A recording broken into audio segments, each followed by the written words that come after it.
So welcome to my review of this HueLiv radio control car. It's a 1/12 scale monster truck, and it has some very good points and some slight difficulties, but I think they're all for good reasons, as you'll see later. So here's the box. You have to slit some tape to get it open, and then once you've slit the tape and got it open, you can see there's a nice little thumb hole, and you can just pull out the whole packaging with the truck in it. So as is quite common with these things, the body is held on by little spring clips. And in fact, you have to take the body off in order to turn the car on, because the switch is actually inside the battery compartment, which is on top of the car. Now, at first sight, this may seem like a bad thing, but since it's designed for being driven off-road, having the battery compartment opening above the car does mean it's less likely to get damp and so on being driven across damp grass. So here are the remote control, which again is held in by straps. So I just used the scissors to cut everything open. There's a single screw to undo on the remote control.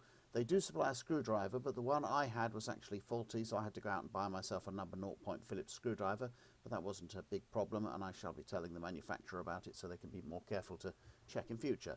You undo the 4 clips, and that enables you to lift the body off.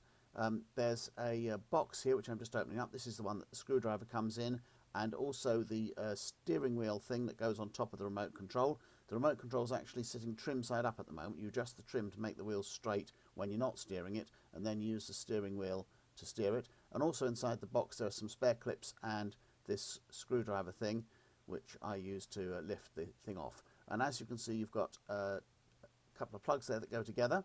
So you take the battery away and charge it up out of the car. And the switch for the battery, switch for the car is just right next to it, and I'll look at that in a bit more detail later. Here's the thing charging up. It shows red during charging and green when it's fully charged. So looking at the remote control, that's the trim, as I said, for making sure the wheels are straight to start with. I didn't need to adjust mine. I suspect you probably won't need to adjust yours either, but you can if you have to. And the steering wheel just sits on it like that and works the same as a normal steering wheel. Holding the remote control this way up does make the whole use a lot more intuitive. The car actually goes much too fast for me to do any videoing of it indoors. I'll take it outside to do some videoing tomorrow.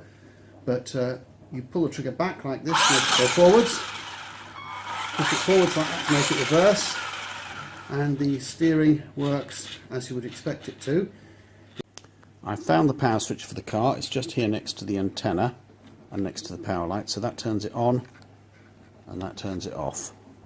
So now I know. You've got to take the body off and take the battery cover off to turn it on and off. And here we are in the recreation ground at the top of our road. I just had some small children playing with it. They seemed to quite enjoy it, but obviously I couldn't use any of the film of them driving it. It goes quite fast. I was trying to learn to drive it slowly though and keep it under control. It seemed to manage with the wet grass quite well. There were some really long bits which it didn't get over, but it managed everything else all right. Quite an impressive vehicle, I thought.